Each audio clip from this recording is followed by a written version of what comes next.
really a good sports guard just needs to be really fitted uniformly to your mouth, so that it'll stay in place and it helps you absorb shock. Now that's good for sports, but a night guard is something that you wear at night for people that grind their teeth.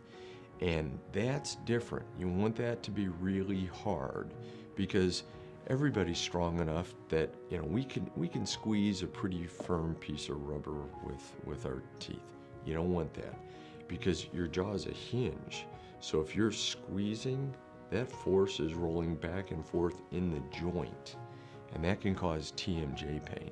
So you don't want that. You want something that's so hard that when you're clamping down with all that force, you're not going to be able to rock it. It will pivot the way your jaw goes, the way the joint goes, rather than twisting and torquing. That's a big difference.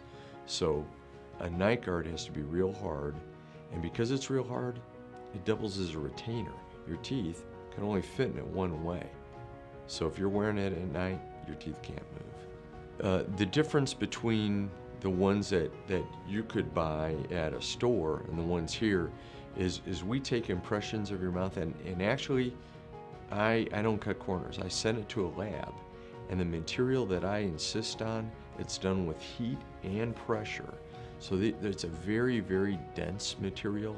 So again, you won't be able to crush it when you're grinding, because at night we use 15 times the amount of force that we use when we're chewing. It's incredible force. They liken it to almost like you're having a seizure. It's tremendous force. Well, you don't want to be able to pivot it or because the force transfers to your joint. So it's got to be extremely hard.